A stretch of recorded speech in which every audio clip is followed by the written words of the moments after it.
मनुष्य का मन बड़ा विचित्र है।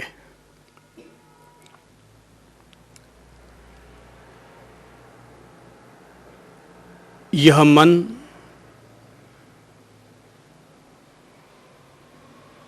कभी मंदिर की ओर चला जाता है तो यही मन कभी दुकान और व्यापार की तरफ। यह मन कभी आश्रम का निर्माण करने लग जाता है तो यही मन कभी प्रवचन भी देने लग जाता है। मन की स्थिति और मन की व्यवस्थाएं बड़ी विचित्र हैं।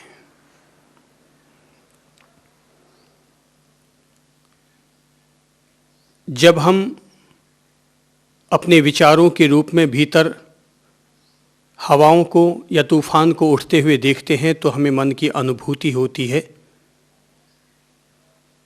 पर इंसान जो कुछ भी करता है, हर क्रियाकलाप के पीछे उसके मन की भूमिका है।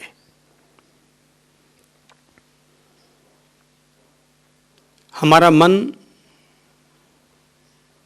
ऐसे ही होता है जैसे कि कोई बालक होता है।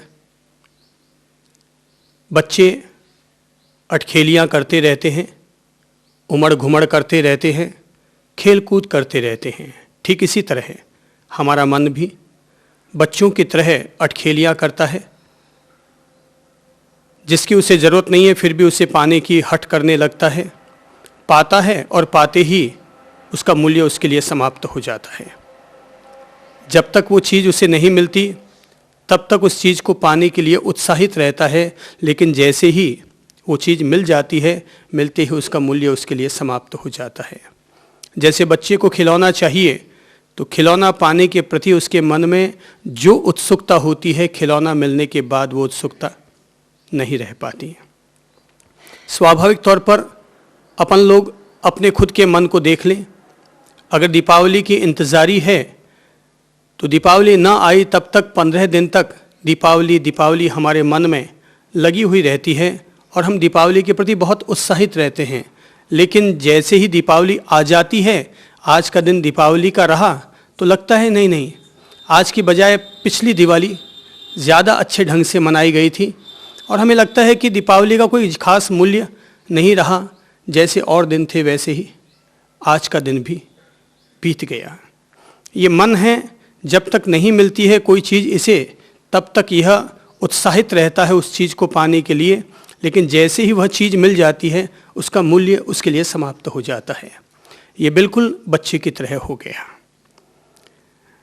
अब जो मन हमारा बच्चे की तरह है, हमें स्वयं को, अपने मन को ठीक वैसे ही समझाना होगा, वैसे ही इसे संस्कारित करना होगा जैसे कि हम लोग किसी बच्चे को संस्कारित किया करते हैं।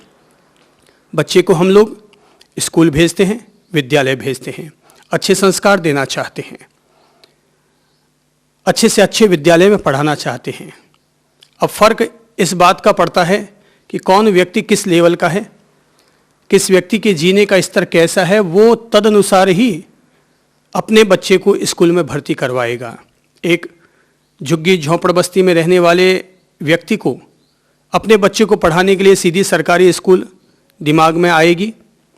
एक मध्यम वर्गीय व्यक्ति अपने बच्चे को इंग्लिश मीडियम में पढ़ाना चाहेगा, लेकिन जो अच्छा संपन्न व्यक्ति होगा वो अच्छी से अच्छी स्कूल, शहर की सबसे अच्छी, सबसे महंगी और सबसे टॉप मोस्ट स्कूल में ही अपने बच्चे को पढ़ाना चाहेगा। जिस व्यक्ति का जैसा दर्जा होगा वो व्यक्ति अपने बच्चे को वैसा ही पढ़ाना चाहेगा। ठीक इसी तरह हमारे मन को भी हम, अगर एक झुग्गी झोंपड़ बस्ती वाला व्यक्ति होगा, वो मन को संस्कारित करने के लिए कोई प्रयत्न ही नहीं करेगा, उसके लिए मन का कोई मूल्य ही नहीं है। ठीक है, भीतर से जो प्रेरणाएं मिल गई, कर लिया, काम हो गया, ख़त्म हो गया। एक मध्यम वर्गीय व्यक्ति अथवा एक थोड़ा सा मध्यम दर्जे का जिज्ञासु व्यक्ति अपने मन को भी थोड़ा ध्यान रख लेगा, व्यवहार को भी थोड़ा ठीक कर लेने की कोशिश कर लेगा, सत्संग में चला जाएगा, आधा सुना आधा ना सुना। लेकिन तीसरे दर्जे का व्यक्ति जो अपने मन को संस्कारित करने के प्रति पूरी तरह जागरूक है, ऐसे संत लोग, ऐसे ध्यान साधक लोग, वो अपने मन को सही तौर पर संस्कारित करने में सफल होते हैं, उसके लिए वो प्रयत्न भी वैसा ही करते हैं। तो जैसे एक बच्चे को तैयार करने में वक्त लगता है पूरा, वैसे ही हमारे मन को भी संस्कारित करने में पूरा वक्त लगता है। बुद्धि के द्वारा, शास्त्रों के द्वारा, संतों के सत्संग के द्वारा विविध विविध आयाम अपनाते हैं। ध्यान के द्वारा, योग के द्वारा अलग अलग आयाम अपना करके हम लोग अपने मन को संस्कारित करने की कोशिश करते हैं। प्रश्न होता है मन को संस्कारित क्यों किया जाए? इसलिए किया जाए क्योंकि ये मन हमारे जीवन की समस्त गतिविधियों का आधार है। मन ही हमारे जीवन का मूल प्रेरक तत्व है। मन ही ब्रह्मा है, मन ही विष्णु है, मन ही महादेव है, मन ही मीरा है और मन ही महावीर है। इसलिए मन को संस्कारित करने की जरूरत है। अगर कोई व्यक्ति अपने बच्चे को संस्कारित न भी करेगा तब भी वो जिएगा तो सही, बढ़ेगा तो सही, रोटी बोटी खाएगा तो सही, जवान हो जाएगा तो 2 पैसा कमाएगा भी सही, आजीविका की व्यवस्था भी करेगा, लेकिन इंसान के जीने के स्तर में फर्क रह जाएगा। एक अनपढ़ व्यक्ति का स्तर, एक पढ़े लिखे व्यक्ति का स्तर, एक संपन्न व्यक्ति का स्तर, तीनों में बहुत बड़ा फर्क होगा।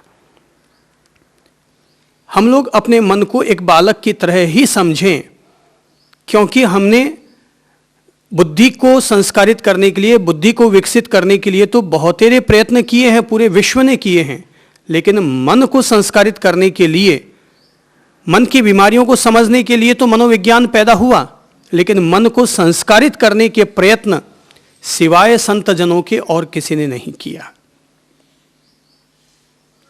संत जन बुद्धि को विकसित करने का प्रयत्न नहीं करते, क्योंकि बुद्धि के लिए शिक्षा है, ज्ञान का क्षेत्र है। पर मन को संस्कारित करने के लिए संत लोग, अध्यात्म विज्ञान ये काम करता है। जैसे सप्ताह में 7 वार होते हैं। पहला है सोमवार, इंग्लिश में क्या कहेंगे? मंडे। अंतिम वार कौन सा है? संडे। जरा ध्यान देंगे तो हमें कुछ अनुभव होगा। मन डे, पहला दिन है मन का दिन। मन डे, पहला दिन है मन का दिन। तो चंद्रमा गति प्रगति करता तो है, लेकिन हर 15 दिन में अमावस्या आ जाती है और हर 15 दिन में पूनम आ जाती है। अर्थात जैसे चांद उतार चढ़ाव खेलता है, ऐसे ही हमारा मन भी उतार चढ़ाव खेलता रहता है, करता रहता है। और ये कब क्या कर बैठेगा इसका कोई अता पता नहीं है। हमारा मन कल नहीं, 1 घंटा बाद नहीं, अगले पल में भी क्या करेगा, किधर की दिशा थाम लेगा, इसकी कोई भविष्यवाणी नहीं की जा सकती। ये हमारा मन है जो पूरी तरह अज्ञात है। इसके बारे में दुनिया का कोई सर्वज्ञ भी ये नहीं कह सकता कि ये अगले पल में क्या करेगा। अतीत के बारे में बताया जा सकता है कि हमारे मन ने अतीत में ऐसा किया, लेकिन अगले पल में क्या होगा इसके बारे में भविष्यवाणी नहीं की जा सकती। ये अज्ञात तत्व है। तो पहला दिन है मंडे, पहला दिन है मन का दिन।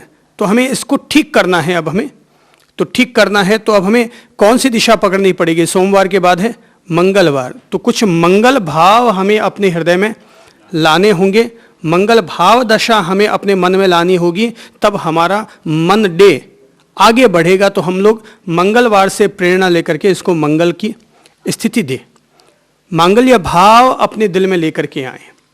तीसरा दिन है बुधवार। तो बुध हमें क्या प्रेरणा देता है? बुधवार यानी बुद्धि का वार।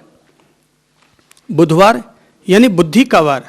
हम लोगों को बुद्धि के द्वारा अपने मन को नियोजित करने का, मन को नियंत्रित करने का, मन को परिमार्जित करने का प्रयत्न करना चाहिए।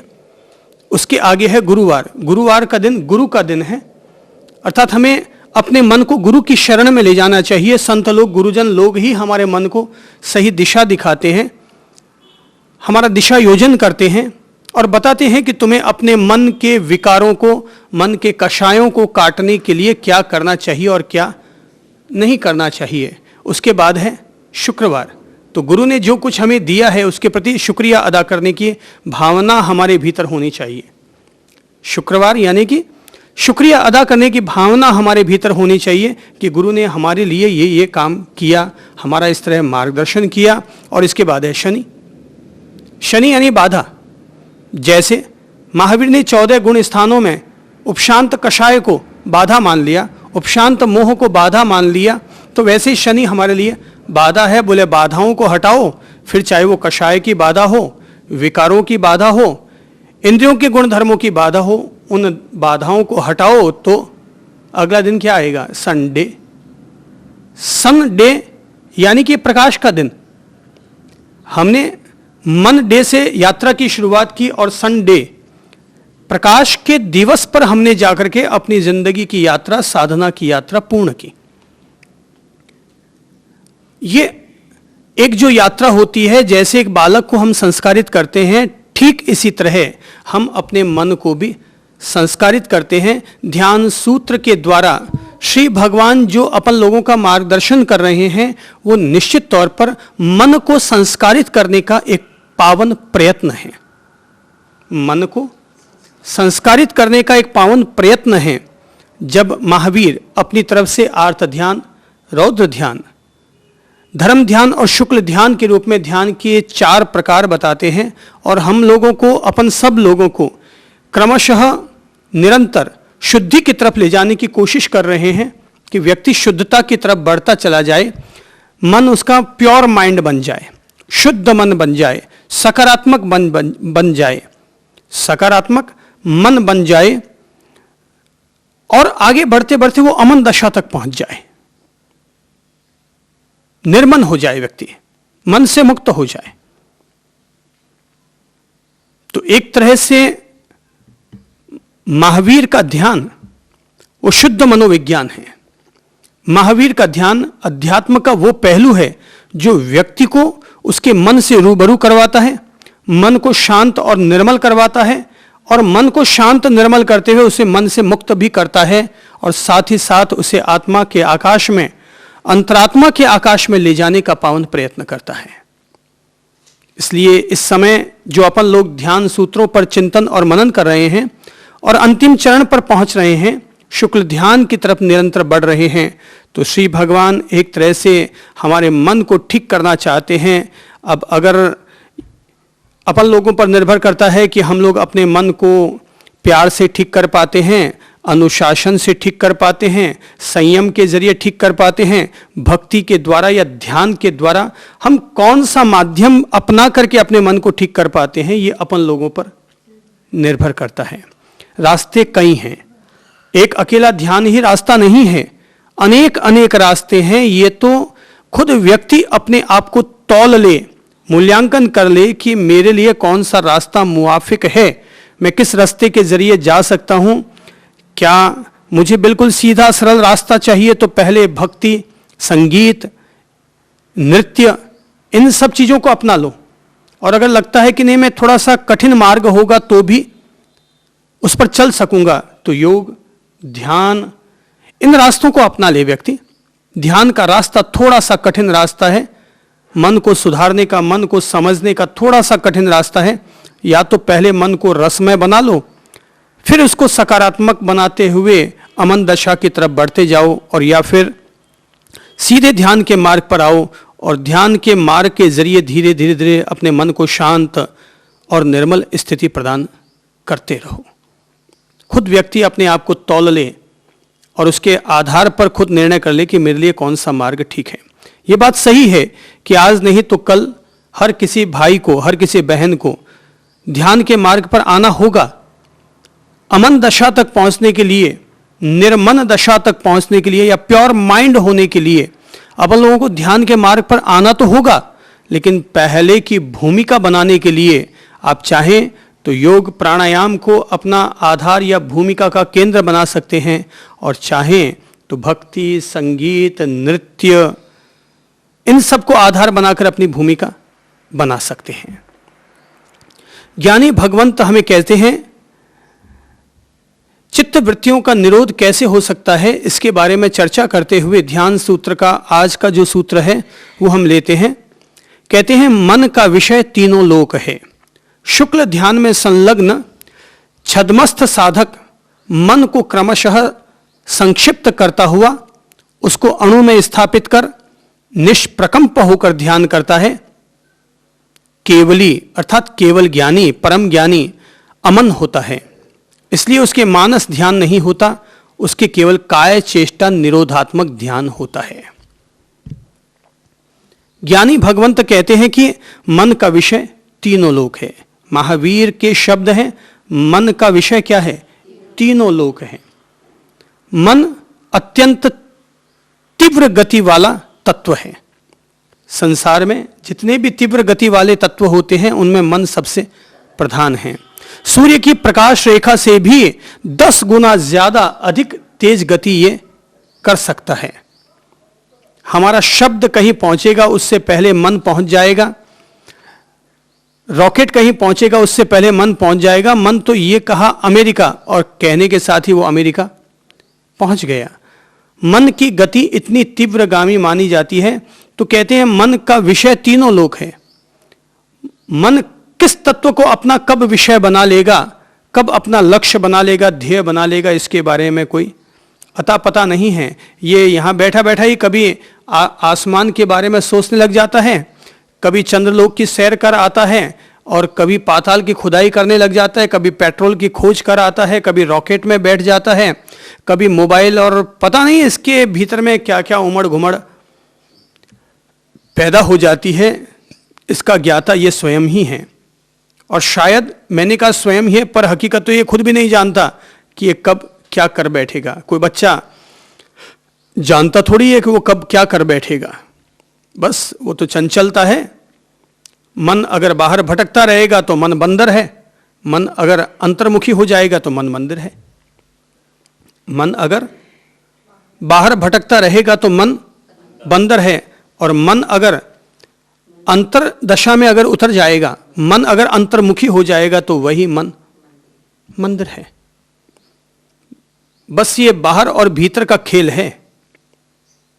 लेकिन मन हमारा कभी भी किसी भी वस्तु को अपना विषय बना सकता है, बनाता रहता है।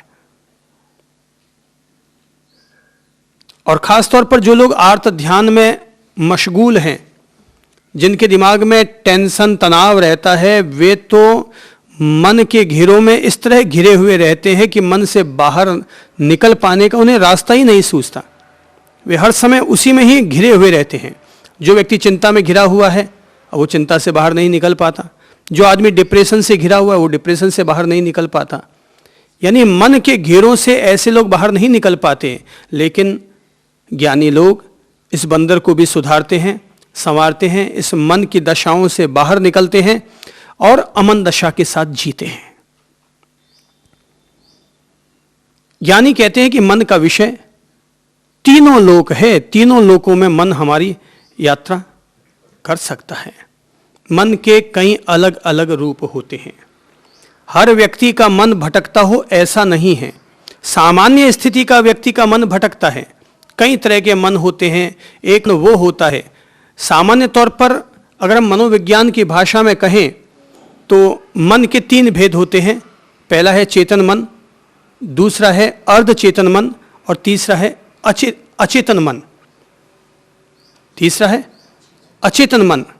हालांकि भारतीय मनोविज्ञान ने इन 3 मनों के आगे भी एक मन की और व्याख्या की है, और वो है परामन, परम श्रेष्ठ मन। ईश्वरीय चेतना के साथ साक्षात्कार होने के बाद जो मन की स्थिति बनती है वो मन कहलाता है परामन। अब ये मन के 4 रूप हो गए, लेकिन इन 4 रूपों को अगर केवल छोटे रूप में कहना हो तो हम कहेंगे मन के केवल 2 भेद हैं। पहला है बहिर्मन और दूसरा है अंतर्मन। एक मन वो जो बाहर भटकता रहता है वो बहिर्मन है, और एक मन जो अंतरात्मा में स्थापित रहता है वो मन अंतर्मन है। पर जब हम अपने मन को समझते हैं तो देखते हैं मन के कई रूप हमारे सामने आ जाते हैं। जब ज्ञानी भगवंत कहते हैं कि मन का विषय तीनों लोक है, तो हम ये समझिए तीनों लोक कैसे बन जाते हैं। मन का पहला रूप तो हम लोग ये देखते हैं कि मन हिसाबी किताबी ज्यादा होता है। हमारा मन हिसाबी किताबी ज़्यादा होता है, ये ठीक है वो ठीक है, नहीं नहीं ये ठीक नहीं है वो ठीक है, ये हिसाब किताब करता रहता है क्या ठीक है और क्या गलत है, क्या ठीक है और क्या गलत है। अगर कह दिया जाए कि दूध पी लो तो ये हिसाबी किताबी मन है, काले गाय का दूध ज़्यादा ठीक रहेगा कि गोरी गाय का दूध ज़्यादा ठीक रहेगा। बस ये हिसाब किताब करता रहता है, कुछ न कुछ ये हिसाब किताब। बोले शादी करनी, बोले करनी है, बोले शादी करनी है किस लड़की से करनी है, तो फिर बोलते हैं कि हिसाब किताबी मन हमारा सक्रिय हो जाता है। बोले यार काली से कि गोरी से, बोले गोरी से करनी है, बोले गोरी से करनी है तो पढ़ी लिखी से करनी है कि अनपढ़ से करनी है, बोले पढ़ी लिखी से करनी है, बोले पढ़ी लिखी से करनी है। फिर ये हिसाबी किताबी मन आगे और सक्रिय हो जाता है और हम पूछते हैं कि भाई वो कमाने वाली हो कि बिना कमाने वाली हो, बोले कमाने वाली हो तो और अच्छा है। ये हमारा हिसाबी किताबी मन है जो हमेशा अपने प्रॉफिट के बारे में सोचता रहता है, उमड़ घुमड़ करता रहता है, इधर उधर की देखता रहता है। ये हिसाबी किताबी मन, वाणिया मन, वाणिक मन की स्थिति हो गई है। ये इसको हम कह सकते हैं तोलने वाला मन, तोलू मन, जो हर समय कुछ ना कुछ तोलता रहता है कि क्या सही है और क्या गलत है। तो जैसे कि अपन लोग कहा करते हैं ना, वो भले लतीफ़े के रूप में कहते होंगे, पर कहते हैं कि एक गांव का व्यक्ति किसी डॉक्टर के पास पहुंचता है, तो डॉक्टर के पास पहुंचता है, दवा लिखवाता है, अनपढ़ होता है, गंवार होता है, तो डॉक्टर उससे 50 रुपये फीस ले लेता है, दवाई लिख देता है, तो दवाई लिख लेता है, दवाई दे भी देता होगा। तो जैसे ही वहाँ से निकलने लगता है कि वापस लौट कर आता है और कहता है डॉक्टर साहब आपने दवाई तो लिख दी पर लेऊँ किससे, बोले जा दूध या पानी से ले लेना। फिर आगे बढ़ता है, फिर आता है यार डॉक्टर साहब ने तो दूध या पानी, अब दो में से किससे लेना है, क्या ज़्यादा सही रहेगा। वापस लौट कर आता है, फिर पूछता है कि साहब दूध से लेऊँ कि पानी से, दो में से एक निर्णय करके बताइए। बोले भाई किसी से भी लेना, बोले किसी से नहीं, एक निर्णय कर दीजिए, नहीं तो मैं अंतर्द्वंद्व में रहता हूँ कि किससे लेऊँ और किससे ना लेऊँ। बोले अच्छा जा दूध से ले लेना। अब वो दूध से लेने की सोच के निकलता है, फिर आता है यार घर में काली गाय भी है और गोरी गाय भी है, तो कौन सी गाय का लेऊँ, तो बोले जा भाई गोरी गाय का ले लेना। फिर वापस लौट के आता है कि सब दूध कच्चा लेना है कि गर्म लेना है। ये तोलू मन, ये तोलता रहता है, ये अंतर्द्वंद्व करता रहता है। और तब कहता है कि अच्छा भाई गर्म दूध से पी लेना। बोले गर्म दूध से पी लूँ, लेकिन वो मीठा होना चाहिए कि फीका होना चाहिए। बोले अच्छा भाई मीठे से पी लेना। बोले मीठे से पी लूँ तो कप में पीऊँ कि प्याली में पीऊँ। बोले जा भाई प्याली से पी लेना। बोले प्याली से गिलास से पी लेना, लेकिन जा बोले अकेले में पीऊँ कि सबके सामने पीऊँ। ये तोलू मन है जो हमेशा हिसाब किताब करता रहता है कि ये करूँ या वो करूँ, ये करूँ या वो करूँ। ये हमारे मन की जब हम स्थिति का मूल्यांकन करते हैं तो लगता है हमारे मन की पहली परिणति तो ये है, ये हमेशा हिसाब किताब करता रहता है। मन का दूसरा जो स्वरूप है वो हम लोग देखते हैं, ये कल के बारे में ज़्यादा सोचता रहता है, इसलिए कल्लू मन है। ये कल के बारे में, बीता हुआ कल और आने वाला कल, या तो हमारा मन बीते हुए कल के बारे में सोचता रहता है और या फिर आने वाले कल के बारे में सोचता रहता है। या तो ये कभी पास्ट टेंस बन जाता है और कभी फ्यूचर टेंस बन जाता है, या तो ये कभी पास्ट टेंस बन जाता है और या ये कभी फ्यूचर टेंस बन जाता है, कभी इधर कभी उधर। कल क्या हो गया, कल क्या होगा पता नहीं, होगा या नहीं होगा मालूम नहीं, क्या होगा। जैसे कि मान लीजिए कि अपन लोग घर से रवाना होते हैं, यहाँ से दिल्ली जाना है।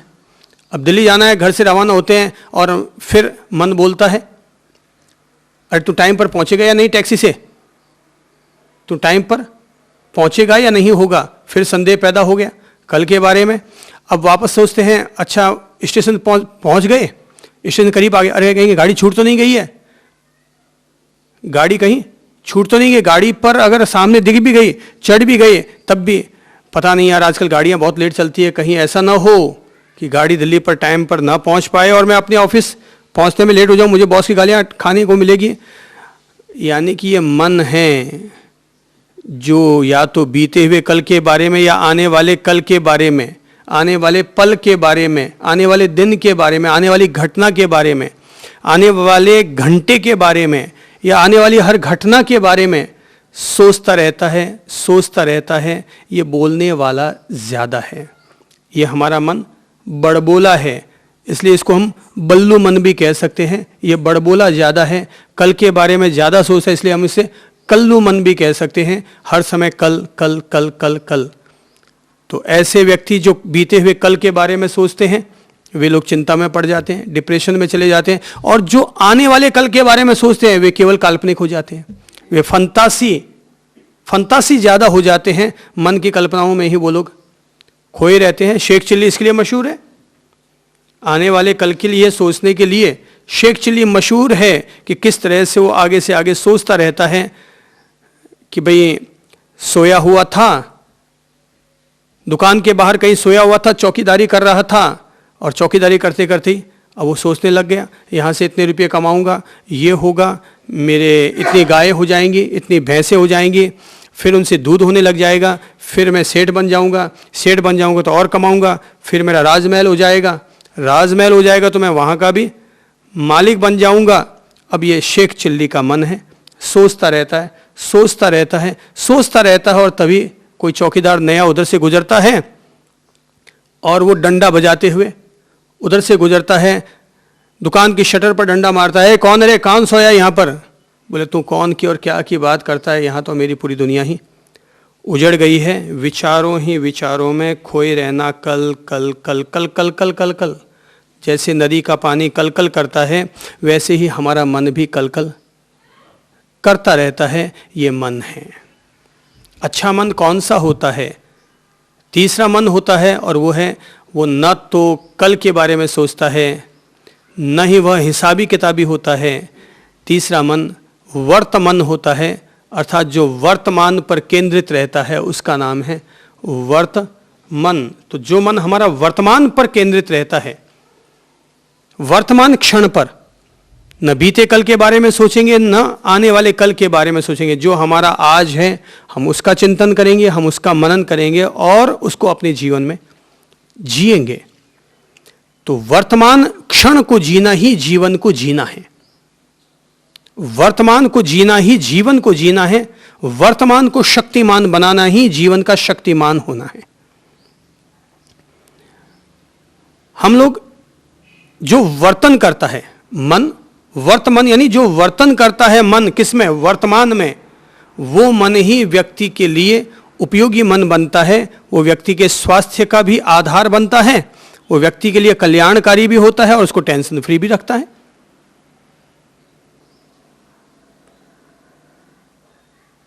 मन का जो चौथा रूप होता है, अब हम थोड़ा मन को ठीक कर लेते हैं और मन को ठीक करते हुए हम चौथे मन की तरफ बढ़ जाते हैं और वो है हनुमान। हनुमान यानी हनुमान। एक मन वो होता है जिसे हम कहेंगे हनुमान, यानी हनुमान की तरह जो समर्पित रहने वाला, हनुमान जी की तरह जो भक्ति में रमण करने वाला। क्योंकि जब मन हमारा वर्तमान पर केंद्रित हो गया है, जब हमारा मन वर्तमान जीवी बन गया है, तो अब हमें उसको ठीक करना पड़ेगा। तो अच्छा होगा कि पहले हम उसको हनुमान बना लें। अब वो भक्ति में रमने लग गया है, राम जी से उसकी लगन लग गई है और जिगर में अब उसके कुछ भी ढूंढने जाओ तो सिवा राम जी के, सिवा भगवान जी के, सिवा सीता जी के और कुछ दिखता ही नहीं है। कहते हैं कि जब लंका विजय करके राम सीता वापस अयोध्या लौट कर आए थे तो सीता जी ने अपने गले से मोतियों का हार निकाल करके हनुमान जी को भेंट दे दिया। तो नवलखा हार था, हनुमान जी को भेंट मिला। हनुमान जी तो मोतियों की माला को तोड़ने लगे। सीता जी को गुस्सा भी आया होगा कि मैंने नवलखा हार इसको उपहार में दिया और ये माला को तोड़ रहा है। न केवल उसने माला तोड़ दी बल्कि एक एक मोती को भी तोड़ तोड़ के देखने लगा।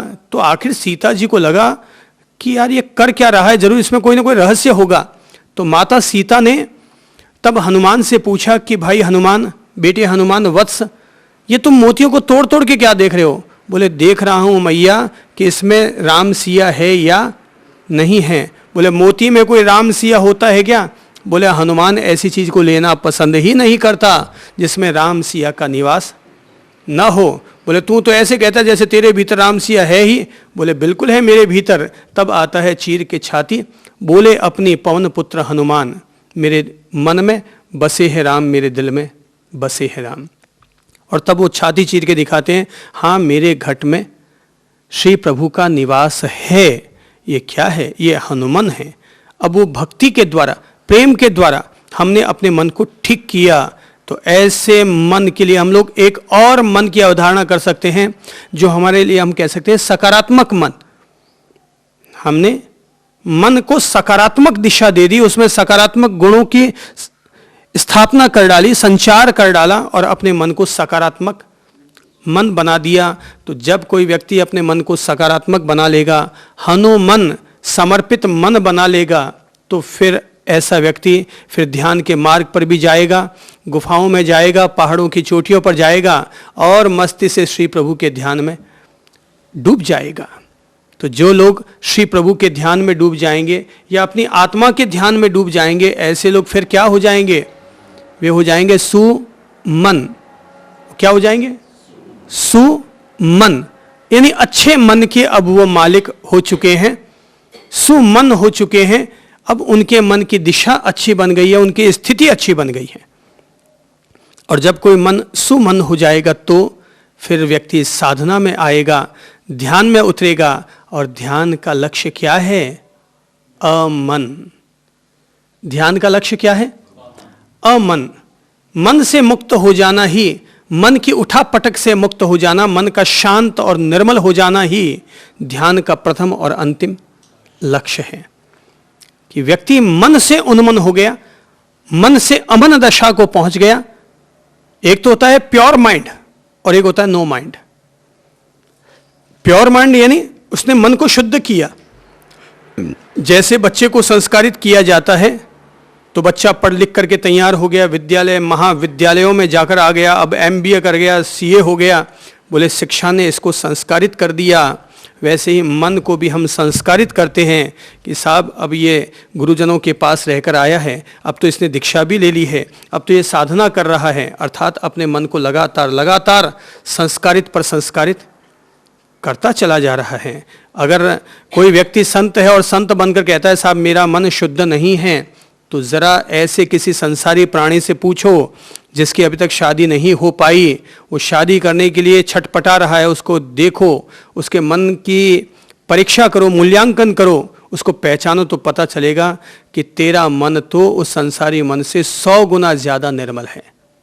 तुम्हारा मन तो उस संसारी व्यक्ति के मन से 100 गुना ज़्यादा निर्मल है। तुम्हारे भीतर तो कभी कभार छटपटाहट होती होगी, पर उसके भीतर तो 24 घंटे ही छटपटाहट रहती है, क्योंकि उसका, तुम्हारा मन संस्कारशील होने के लिए लगा हुआ है, उसका मन तो विकृत ही है।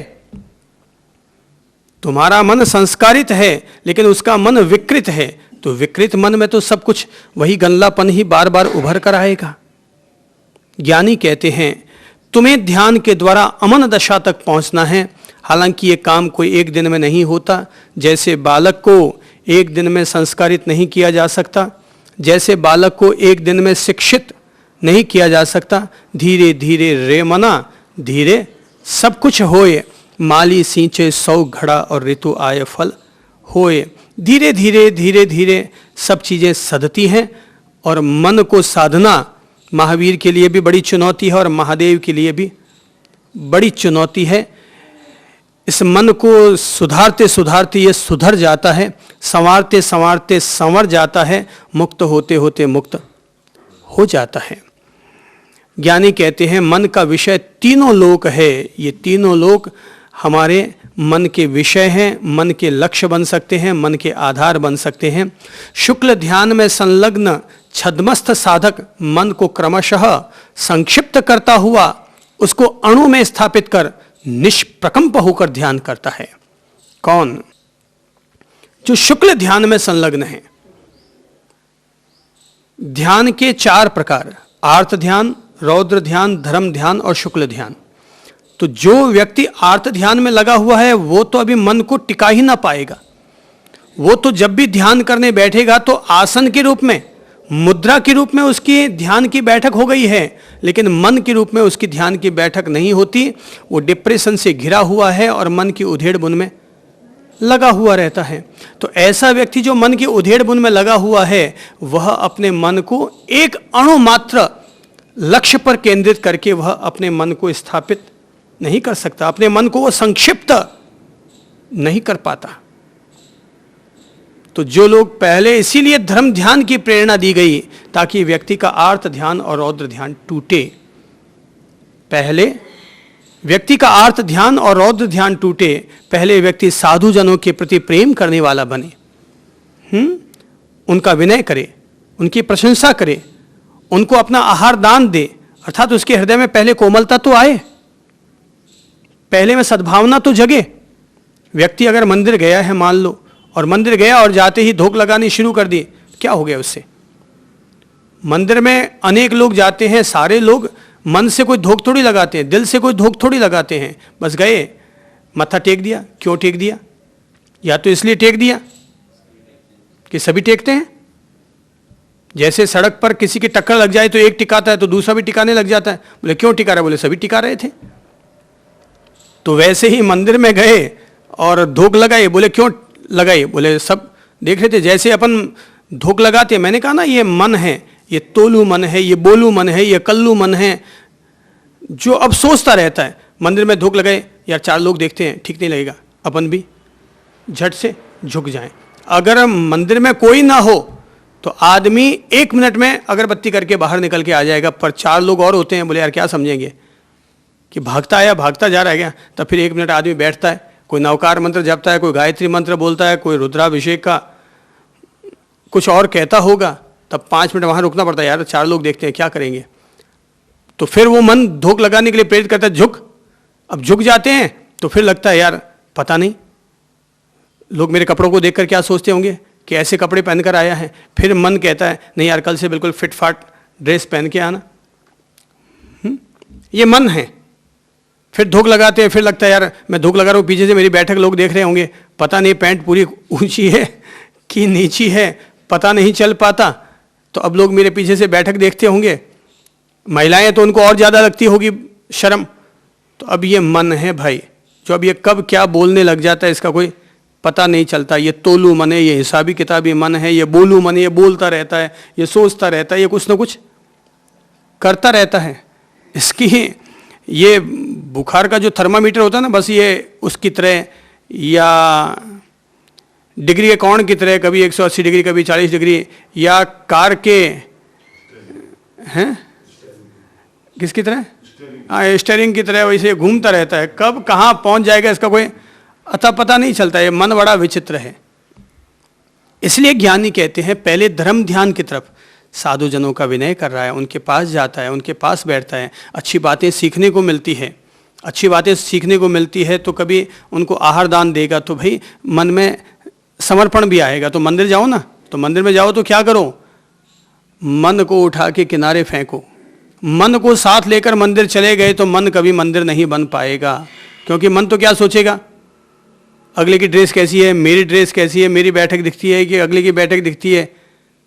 कि यार अपन गए मंदिर में और जाते ही जैसे अपन ने विधि कोई शुरू की, इतने में दूसरा कोई आदमी आके खड़ा हो गया, तो मन कहता है अबे साला ये आके बीच में खड़ा हो गया। कोई छोटा होता तो कह भी देते हैं साइड हट, और बड़ा होता है तो बोले अब यार ये फिर अब इनको कुछ कह भी नहीं सकते हैं, इनकी कमर देखो, इनकी बैठक देखो, अब ये साइड हटे तो मूर्ति दिखे ना। तो अब ये मन है ये मन है, अब ये ऐसा सोचता रहता है। इसलिए पहले आया कि पहले व्यक्ति का मन धर्म ध्यान की तरफ तत्पर हो। पहले मन में क्षमा आए, नम्रता आए, सरलता आए और निर्लोभता के तत्व उसके भीतर समाविष्ट हो, तब व्यक्ति शुक्ल ध्यान की तरफ बढ़ पाएगा।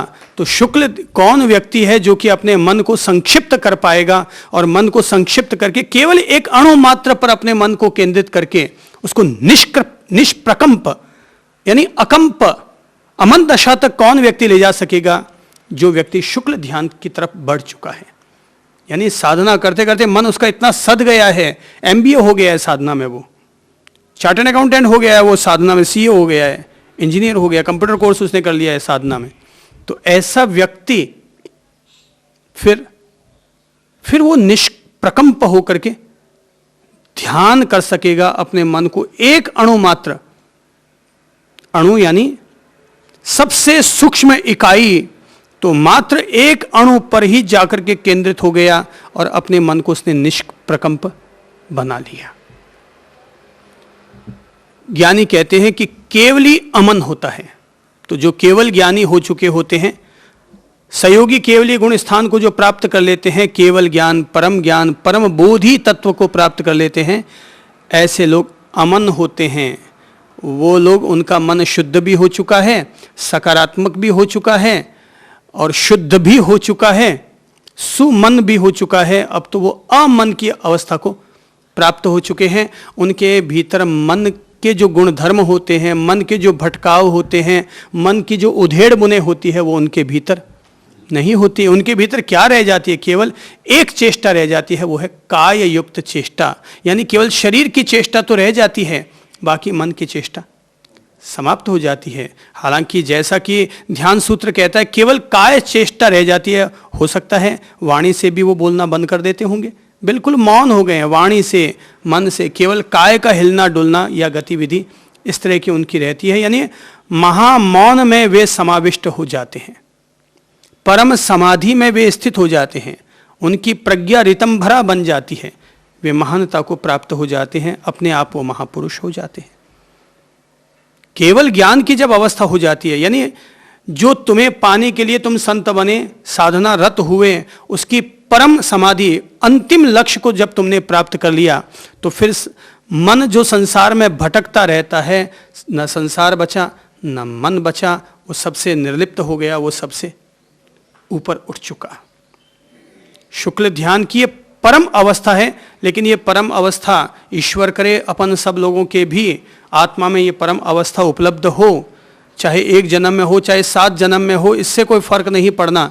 लेकिन ये शुक्ल ध्यान हमें समझाता है कि तुम्हारे मन की ऐसी अमन दशा हो जानी चाहिए। हालांकि इस समय भी अपन लोग अमन दशा का अनुभव तो करते हैं, अमन दशा का अनुभव तो करते हैं, लेकिन 2 घंटा बाद वापस वो सक्रिय हो जाता है। जब हम ध्यान में बैठते हैं और ध्यान के 1 घंटा हम जब ध्यान में तत्पर हैं, उस समय हम देखते हैं हमारा मन बिल्कुल शांत है, प्योर माइंड हो चुका है। न केवल प्योर माइंड हो चुका है, वरन नो माइंड की अवस्था को भी अपन लोग प्राप्त कर लेते हैं। वो सविकल्प समाधि है, वो सविकल्प समाधि है। 1 घंटा, पौन घंटा, आधे घंटा की वो स्थिति रहती है, लेकिन बाद में वापस मन अपना सक्रिय हो जाता है।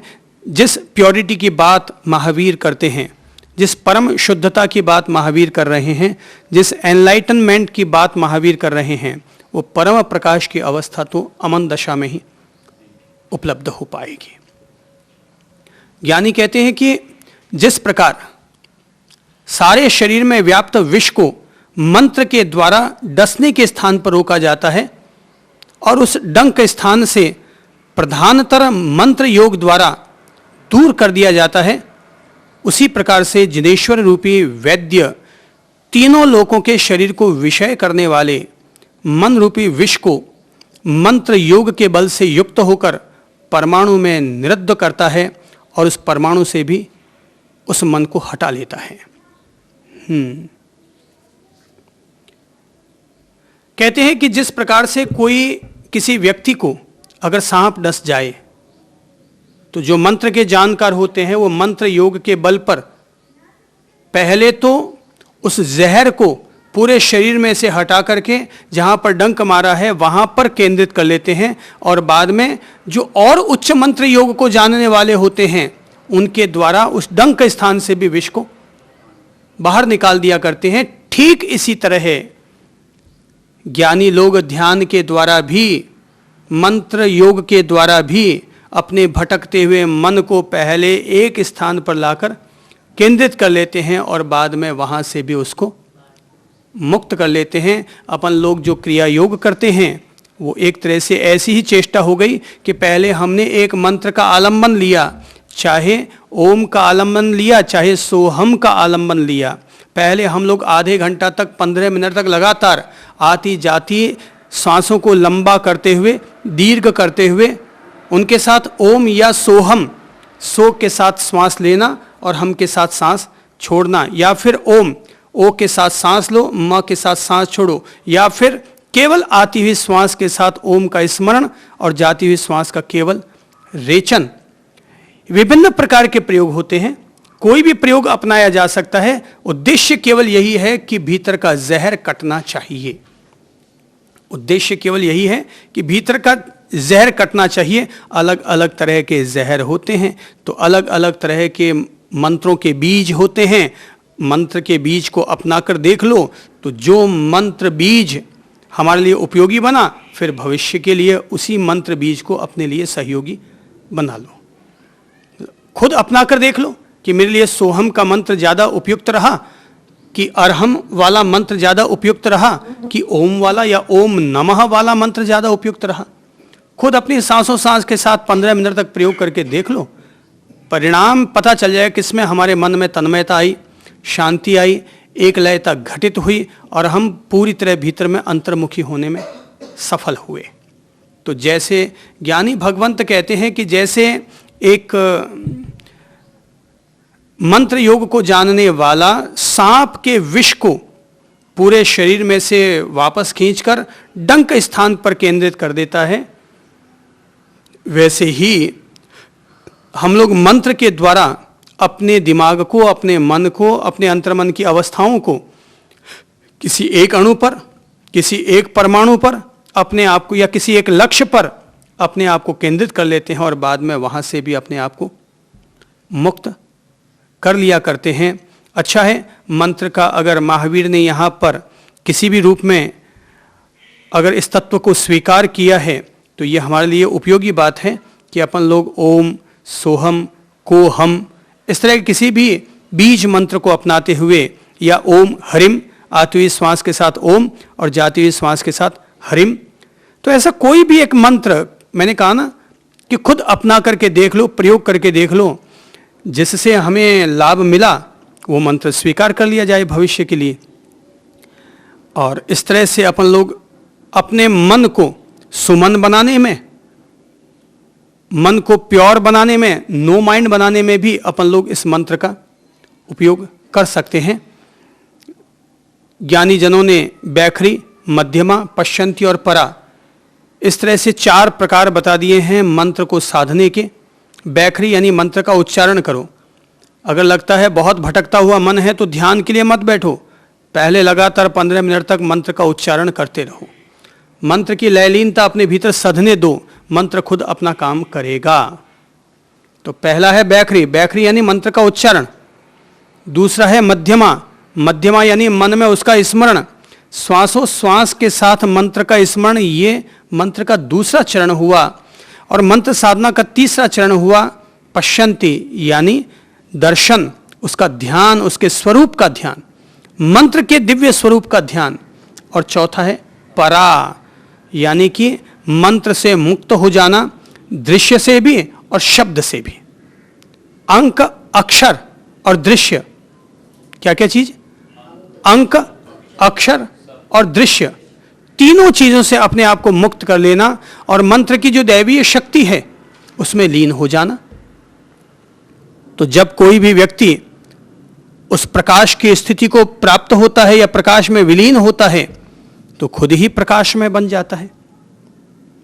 हमारा जो तामसिक मन है, तमोगुण प्रधान जो मन है, उस तमोगुण प्रधान मन को सतोगुण प्रधान बनाने के लिए इसमें सिद्धों का ध्यान धरो, बुद्ध जनों का ध्यान धरो, ज्ञानी जनों का ध्यान धरो, सिद्ध चेतनाओं का ध्यान धरो, परमात्मा चेतना, ईश्वरीय चेतना का ध्यान धरो। तो कोई व्यक्ति अगर अंधकार में बैठा है, प्रकाश का ध्यान करेगा तो क्या होगा? वो स्वयं प्रकाश में बनने के पथ पर बढ़ेगा। तो जो हम हैं वो तो हैं, हम खरे खोटे जैसे भी हैं वैसे हैं, अपन सब लोग खरे खोटे जैसे भी हैं वैसे हैं। लेकिन अगर खोटे सिक्के हैं तो कब तक खोटे रहेंगे? अपन लोग खरे सिक्के का ध्यान करेंगे, खरे सिक्के का आह्वान करेंगे, खरे सिक्के के मंत्र बीजों का उपयोग करेंगे, बीज मंत्रों का उपयोग करेंगे, और इस तरह से अपन लोग अपने ध्यान को प्रगाढ़, एक लय, एक रूप बनाने में सफल बनेंगे। तो यह एक तरह से अमन होने की जो प्रक्रिया होती है, महावीर ने वो प्रक्रिया हमारे सामने रख दी है। इस तरीके से व्यक्ति अमन स्थिति को प्राप्त कर सकता है। ज्ञानी कहते हैं जिस प्रकार नालिका का बहता जल अथवा तपे हुए लोहे के पात्र में डाला हुआ जल क्रमशः बहकर या सूखकर क्षीण हो जाता है, उसी प्रकार शुक्ल ध्यान में लीन योगी का मन रूपी जल भी क्रमशः क्षीण होता जाता है। तो कहते हैं जैसे गर्म बर्तन में पानी की बूंदें गिर जाए तो भस्म हो जाया करती है, या अगर कोई नाली है उस नाली में पानी आ जाए तो बहकर के वो अपने आप ही चला जाया करता है। ठीक इसी तरह योगी लोग अपने मन रूपी जल को या तो सुखा लेते हैं या उसको अपने जीवन से बहा करके हटा दिया करते हैं, जो भी तरीका हो। लेकिन कुल मिलाकर ज्ञानी कहते हैं जिनके भीतर योग के प्रबल भाव हैं, अध्यात्म की रसमयता है, लगन लगी हुई है, तो ऐसा व्यक्ति निश्चित तौर पर शुक्ल ध्यान की तरफ बढ़ता हुआ अमन दशा को प्राप्त कर सकता है। और जब भी कोई व्यक्ति अमन दशा को उपलब्ध होता है तो यानी वो सीधा अपनी अंतरात्मा से साक्षात्कार कर रहा है, क्योंकि मन बाधा है। मन क्या है? बाधा है। मन क्या है? 7 वारों में शनि है। मन क्या है? 7 वारों में शनि है, और शनि जिस पर हावी हो जाए उसका तो बंटाधार हो ही जाता है। तो हमें अपने मन को ठीक करने के लिए कषायों को हटाओ, विकारों को हटाओ।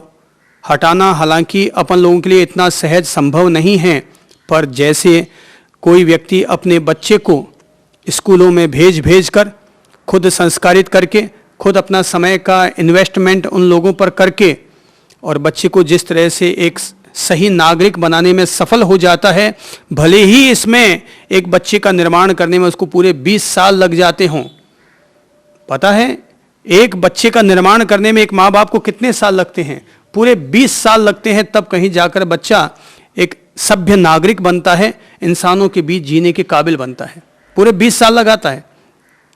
3 साल की उम्र में स्कूल में दाखिला दिलाता है, और 23 साल 24 साल 25 साल तक उसको पढ़ाता रहता है, अपनी कमाई उसके लिए लगाता रहता है, अपना समय उसके लिए लगाता है, अपनी आजीविका जो खुद कमा कर लाता है अपने बच्चे के लिए समर्पित करता है। क्यों? ताकि बच्चा एक सभ्य नागरिक बन जाए, एक सही इंसान बन जाए, एक संस्कारशील व्यक्तित्व बन जाए।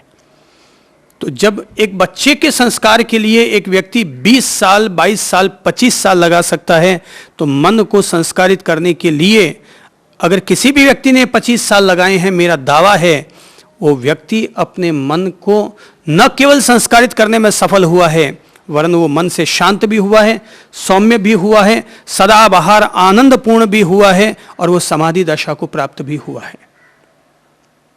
लगातार अगर हम 20 साल तक अपने मन रूपी बालक को संस्कारित करने का प्रयत्न करें, तो यहां तो लोग होता ये है, ध्यान के लिए किसी शिविर में जाते हैं, 2 दिन रुकते हैं, बोले साहब हमारा मन तो टिक ही नहीं रहा।